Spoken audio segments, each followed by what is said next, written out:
how do we differentiate and how do we really know if somebody is aligned with us? And what keeps coming into my head, and I'll share it, and then I'll ask you to answer it, is that is a good book I read every day. Fruit. The fruit tells us about the root. The fruit of an apple tree, sometimes as an example, will come out and it's just perfect. It's round, it's bright, it's red. But every once in a while you'll go to a tree and they're knotted and they're misshaped, the apples, and they're smaller, or they could be deformed, whatever it might be. And I'll never forget when I lived in Penticton, and the orcharder told me one time, it has nothing to do about the fruit. That tree's root is not healthy. And I need to go in and deal with the roots and help get the root healthy, and then the fruit will come out and be fixed. So how do we know if someone's roots are healthy when we're looking at a person? Because we all pretend, and it's so easy for us to in a moment be something we're not. And ultimately I come back to this word, it's about the habits. It's about the rituals that people are doing. The character is formed by our rituals that drive our results. The root comes down to, what are they doing daily, consistently? Look into that. And I think this is an important thing for us as we move to, bring kind of a conclusion to this power of proximity. How do we know if someone's being truthful with us? How do we know if this is who they are? Well, what it's popping in my head right now is that the overall attitude of a person, the character of a person, is not done once. It's done repeatedly. And that's what we need to look into, is what are they doing repeatedly to get their fruit? The fruit, if it needs words to explain it, is probably not the truth. It should just ooze out, right? The actions that they're doing without words will show it. If someone has a certain physique, you can tell what activities have been done to get that type of physique, just as a simple example, right? Couch potato shows what habits and actions. A Olympic athlete shows what they've been doing. You don't have to ask. So what do you guys think about that? How do we know that we're aligned with somebody? What would you say would be the words of wisdom you'd give to our listeners today to really know who they should be choosing to be in proximity to make a good choice? You first, Bob. I want to learn from you. Hit us. Good luck learning from me, my friend. Well, one of my things that I teach leaders on is emotional intelligence. We're not taught about our emotions when we're children. Of course, you have your 7 basic emotions like happiness and sadness, and joy and fear and those sorts of things. But there's actually a very complex web of emotions that are very subtle emotions. And there's actually, I think the number is 48. One of the models I looked at had 48 different emotions. And so, Heath, in answer to your question about how do we know whether we're aligned with somebody, I think we look at our emotions. So if we, during the interaction with somebody, if we're feeling fulfilled with the conversation, or happy with the conversation, or inspired by the conversation, or excited by the conversation, on the positive side of the emotional paradigm, because emotions are divided up, positive emotions and negative emotions, then we're probably on the right track. So if you have friends around you and they're inspiring you, they're contributing significant things to your life, and you feel significant around them, you're happy with them, they make you laugh, you're feeling fulfilled with those relationships, you're probably on the right track. But if you're feeling de-energized, that your energy is lower than after the interaction than it was before the interaction, if you're feeling sad after the conversation, if you're feeling uninspired, the negative side of things, then you're probably on the wrong track. The same thing with clients and vendors and people that you do that you interact in the business world with. If they're not bringing you that inspiration, that joy, that significance, then you're probably not aligned. And I also like, Heath, what you said about the root. It is the root. So people are not necessarily the way they are today because of things that are happening today. It's the way things that happened to them when they were children and experiences they've had that made them the people that they are today. But you're probably not going to change that in clients. You're not going to be able to change their history, change their paradigms very easily or readily. So that's something to consider as well. It's like, even though the person is not a good fit for you right now, it's not like, I don't think it's our role to try to change them either necessarily at that time. You might feel differently though about your friends, your close friends. So I have had close friends that have not looked in the mirror, not reflected a lot on their past, had no one hold them accountable. And once you get into those discussions with them, they can change. People can change and do change. So some people are worth putting the time and effort into. You don't necessarily toss them out in my estimation, but sometimes you have to. It's interesting. You were talking about this, that feeling that you get coming out of that interaction, is a positive or negative, or however, I forget the exact words you were defined, but that's what I heard, kind of the positive energy or the negative energy or lower energy. And I have found, and it kind of complicates things for me a little bit, but sometimes I've come out of conversations and that person actually could be in alignment with my standards, but because of the self-talk that was going on and the stuff that I'm working through, I came out in a lower energy state. And then only in hindsight, I was like, oh, that's because I was trying too hard or was not being true to myself, right? So it kind of adds a little bit of complexity there, but I totally agree with you. There's so much energy. That's why the virtual visits are hard right now, right? Because I'm getting a percentage of the energy that I would normally feel if I'm sitting across from the table from you.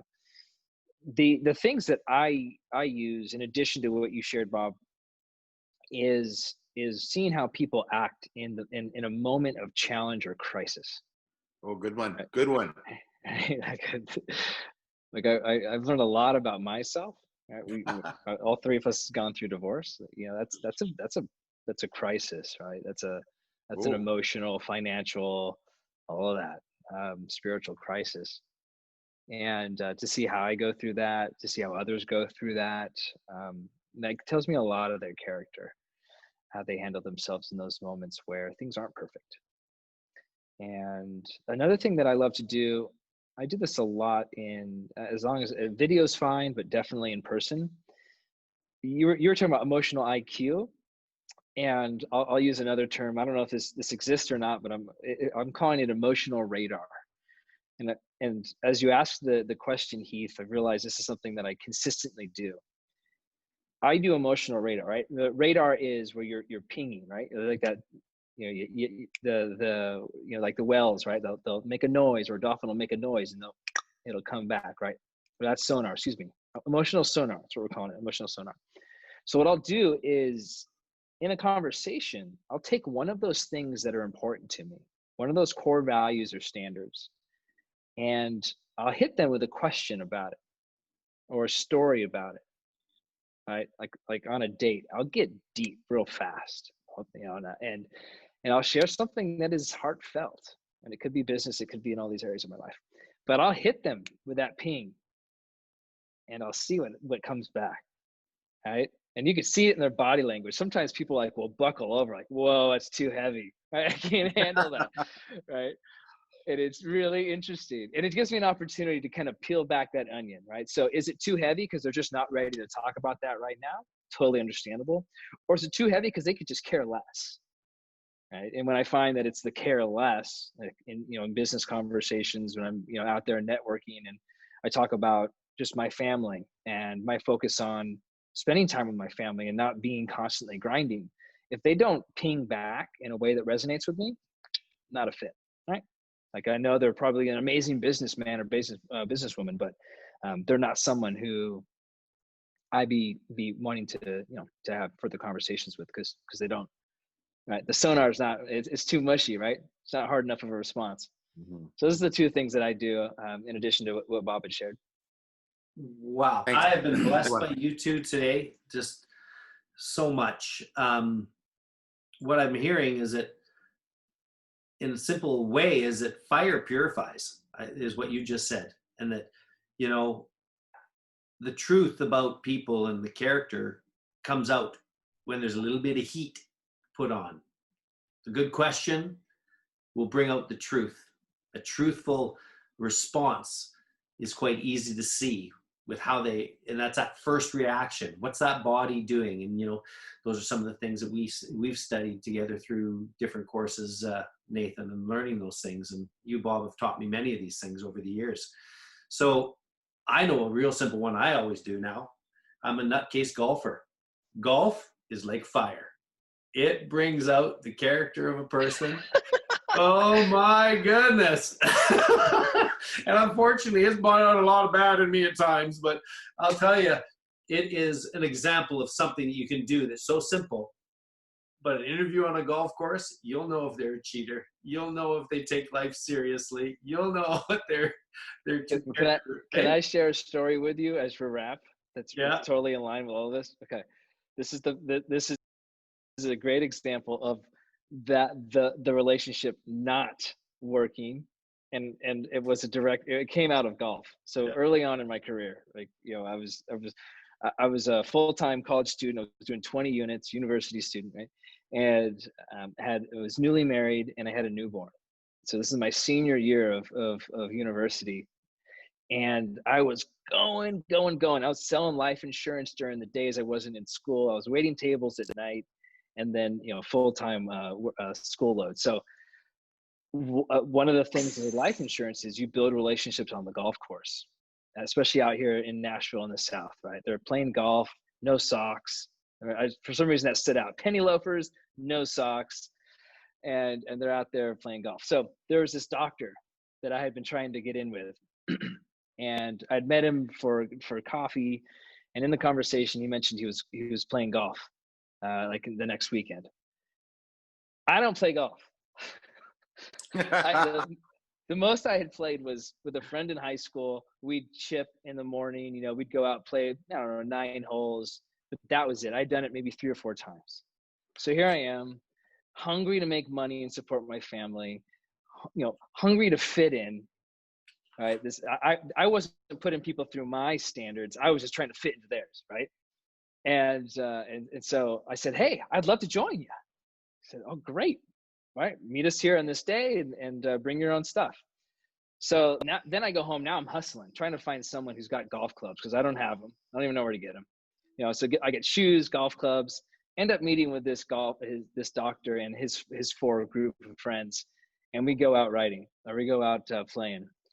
And within the first 3 holes, my ball's like just going all over the course, water hazards.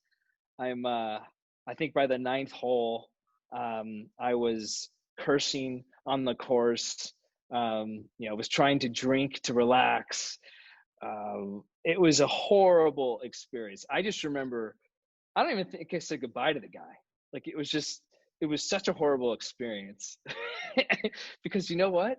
I wasn't going by my standards. I was trying to force proximity as opposed to letting it flow. Right? I'm not a golfer. So that's not a place for me to work on proximity. Anyways, I just, as you were sharing that, Heath, it's just like, oh my gosh, it's so true. Golf and crisis will show you who you really are. Well said. And it's something that I think that I'd like to take a crack at, just trying to sort of summarize what we've learned, and the uncommon truth is about our conversation today about the power of proximity and the importance of the people and the relationships that we have in our life, and how it has an impact on us, and it really influences the direction and the trajectory of where we go. So the uncommon truth about relationships is that they matter a lot in all 3 of our lives. And that these old wise tales are true, right? Who we hang with is what we'll become. The food that we eat will affect our life and our health. And that those of a feather do flock together. These are all true statements. And really, who we hang with is what we're going to become. And that focus on surrounding ourselves with people that have the fruit that we want. So that if we really want to have the fruit that somebody has, well, then we need to focus on what they're doing and just copy them. What are the habits? What are the rituals that they're doing? Do that. And we're going to end up having the fruit that they have.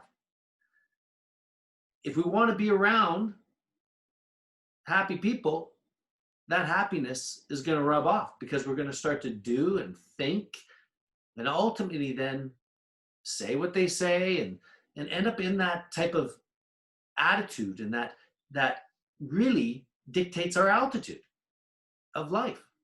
So I've really learned from you both today the uncommon truth that it is true. I need to continue to raise my standard, seek after surrounding myself with men like you that have character, that are vulnerable, that are truthful, that we can have these types of conversations so that I can grow and ultimately give what I've gotten from you. Those are the three things that I think that are really the truths here. Is that we got to be committed to growing and surrounding ourselves with good people so that we have more to give. And then from that, we're going to get that ideal form of life and the fruit that we want from it. So the very beginning of this discussion, we alluded to the point that the quality of our life is directly related to the quality of our questions. And I think the most important question we can ask is, who am I going to surround myself with? Who is going to bring me a new nugget that's going to transform my life? And here at The Uncommon Truth, we want to help people through transition and help transform lives through the renewing of our minds. So with that, guys, I want to thank you for today. Thank you for the wisdom that you've shared and in helping us understand the importance and the power of proximity. So